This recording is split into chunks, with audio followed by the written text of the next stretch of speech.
Roberta Bela kien jaf illi l-poplu Malti kien qiegħed jiġi ifrodat misruq, kien qegħdin jisirqu is-saħħa tagħna, kienu qegħdin jisirqu il-flus tagħna, kienu qegħdin jisirqu l-investiment fl-isptarijiet ta' pajjiżna.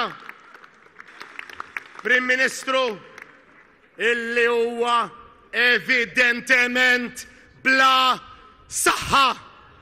Prim Ministru illi hu evidentement imbezza. Ex qal il-kap tal-Partit Nazzjonalista Bernard Grech fuq barra tal-Parlament eżatti wara li l-Oppożizzjoni ħarġet il-barra mill-Kamra tad-Deputati wara li l-membri parlamentari tal-Labor serqu l-ħin tal-Oppożizzjoni u preżentaw emenda fl-aħħar ħinijiet kontra l-ordnijiet tal-Kamra. Bl-Speaker xorta jagħti go-ahead lill-Gvern għall-emenda.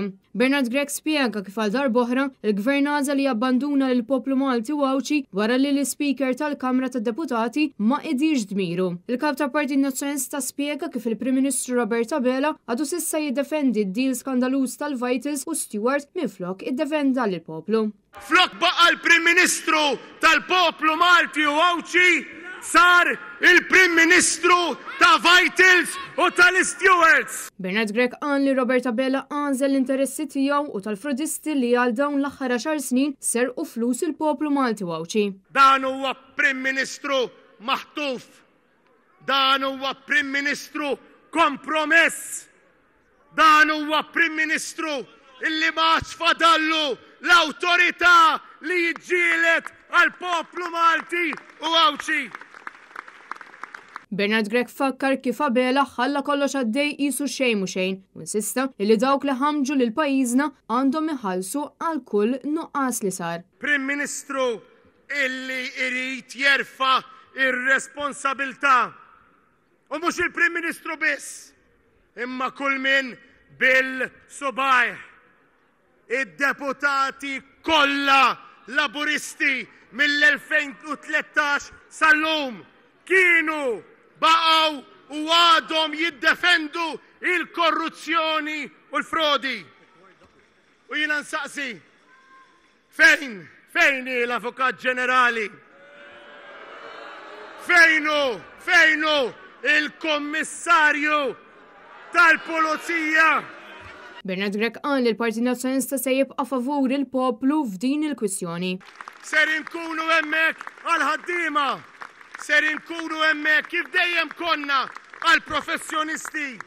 Ser inkomplu naħdmu għall-poplu Malti u wawċi kollu waqt li ħaddieħor se jibqa' jaħdem lill-poplu Malti u wawċi kollu. Intant, fid-diskors tiegħu id-Deputat Nazzjonalista Adrian Deli appella biex kull Malti u wawċi jibqa' jiġġieled kontra d-deal skandaluż tal-Vitals. Għamlu koraġġ għax din il-ġlieda ħan iġġilduha sal-aħħar u din il-ġlieda issa ħan irbħuha ukoll. Adrian Deli qal li l-Gvern Laburista għażel li jisraq lil Maltin il-miljuni ta' euro mingħajr ma għamel xejn. Il-poplu Malti u wawċi ġi ifrodat 400 miljun euro. Intom instraqtu il-familji ta'kom insterqu u lidkom, sħabkom fuq il-postijiet tax-xogħol. Instraqtu. Kien hawnhekk fejn Adrian Deli wiegħed li l-Partit Nazzjonalista se jibqa' jiġġieled favur is-sewwa. Huma ma jridux jerfgħu ir-responsabilità temilu, aħna nerfgħu ir-responsabilità tagħkom għax dan il-pajjiż jixraqlu aħjar. Intom jixirkilhom aħjar. Kristin Mamo għal Net News.